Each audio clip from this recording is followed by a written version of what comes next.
अस्सलाम वालेकुम 8th class. कैसे हैं आप सब लोग?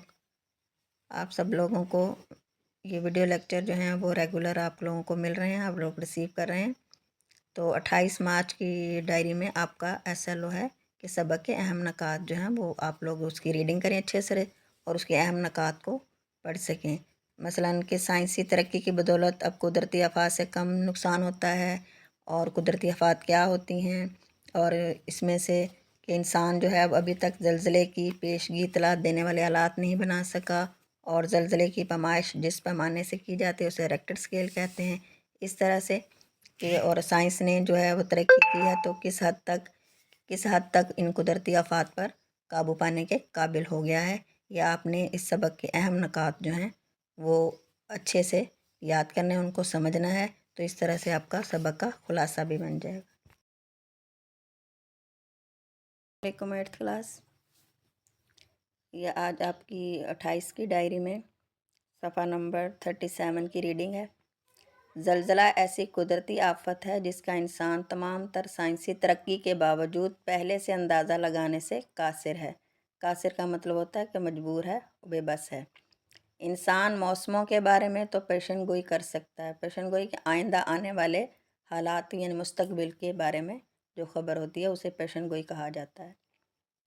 वो ठीक भी होती है, लेकिन इंसान अभी ऐसे आलात नहायत महदूद पैमाने पर ही बना पाया है कि जो उसे आने वाले ज़लज़ले से नहायत कलील मुद्दत कबल इसका इम्कान बता सकते हैं।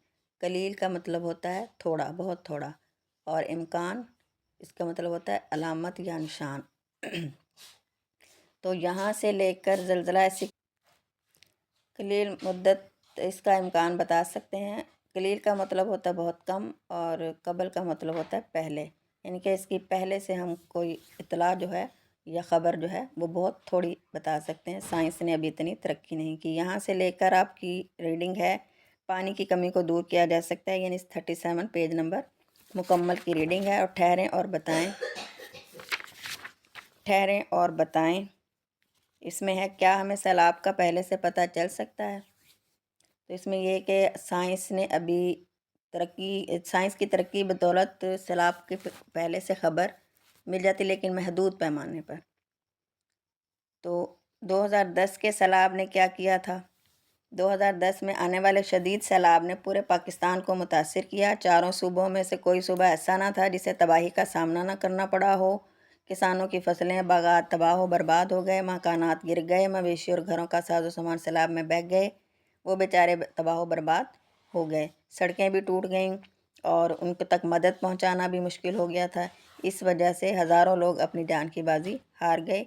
ये आपका सेकंड लास्ट पैराग्राफ में है। 2010 के में शदीद सैलाब ने क्या किया था, उसका जवाब ये है यहाँ तक।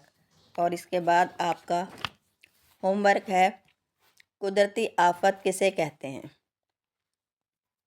कुदरती आफत ये आपको सबक के शुरू में ही मैं बता चुकी हूँ कि जो अल्लाह ताला की तरफ से मुसीबत परेशानी जो नाजिल होती है उसे कुदरती आफत कहते हैं।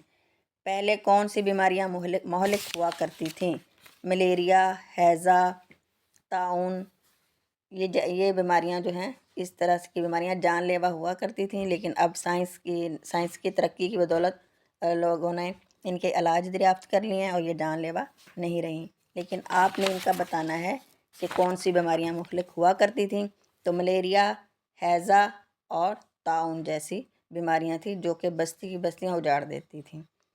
तो आपने ठहरें और बताएं, रीडिंग और तफ़हीम में मुख्तसर सवालात अलिफ और बे, ये आपका होमवर्क भी लिखना है। आपने क्लास वर्क मुकम्मल याद कीजिएगा, होमवर्क में अलिफ और बे ये लिखना है आपने।